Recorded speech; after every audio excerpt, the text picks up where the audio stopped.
My name's Liz McClellan. I'm a paediatric doctor and I work at the Great North Children's Hospital at the RVI in Newcastle.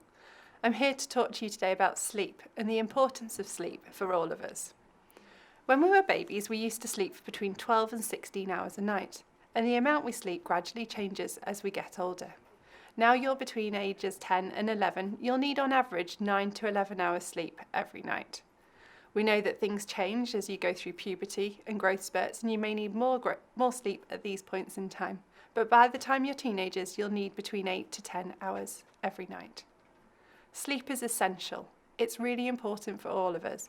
It allows our bodies and mind to rest and reset and get ready to wake you up bright and alert, ready to start the next morning. Sleep is essential for our brains.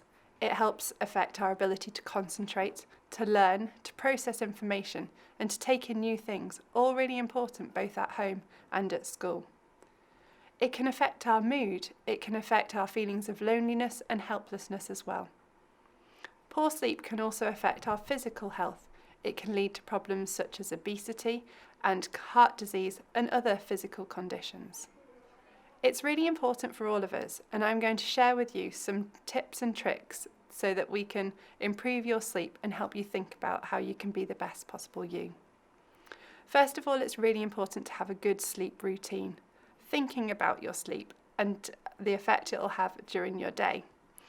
Going to bed at the same time and waking up at the same time are really important for your body's natural circadian rhythm. This is the rhythm that your body has of knowing when it's daytime and nighttime.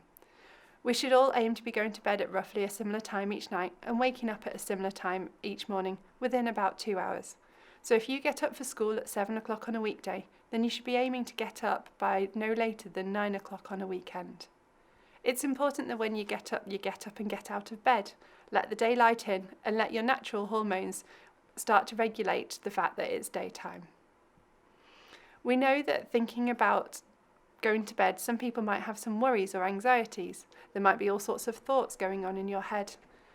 Talk about your feelings with your family, or think about if there's lots going on, you can write it down and have a brain dump where you just essentially empty out all the information that's in there and things that are worrying you. You can then start to process this the next day. Having a good routine is really important. Winding down and taking time out before you go to bed is really key to getting a good night's sleep. Thinking about putting electronic devices down is important. Things like mobile phones, gaming and televisions all emit light, and this light stimulates our brains to stay awake.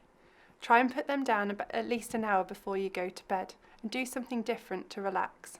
Some people find that having a shower or a bath or just taking time to read a book can help them relax and get ready to signify to their brain that they're going to need to go to sleep. Thinking about what you eat and drink is important as well. Make sure that you avoid a big meal just before you go to bed, as that can be really hard to digest it. Avoid things that contain caffeine, so energy drinks, Coca-Cola, coffee and tea, particularly in the late afternoon, early evening, can help to avoid their stimulating effects. Make sure that your bedroom's somewhere that you feel comfortable going to sleep. Make sure that you feel confident when you go to sleep that you'll get a good night's rest. Some people like their bedrooms to be dark, others like it to be light and have a light on or a night light or the door open. Make sure it works for you. Make sure that your bedroom's not too noisy, and if it is, talk to your family about why you're struggling to go to sleep and make sure that it's the right temperature. We know that by doing all these different things, you can help improve your sleep so that you can be the best possible person, so that you can learn and you can thrive going forwards. Thank you.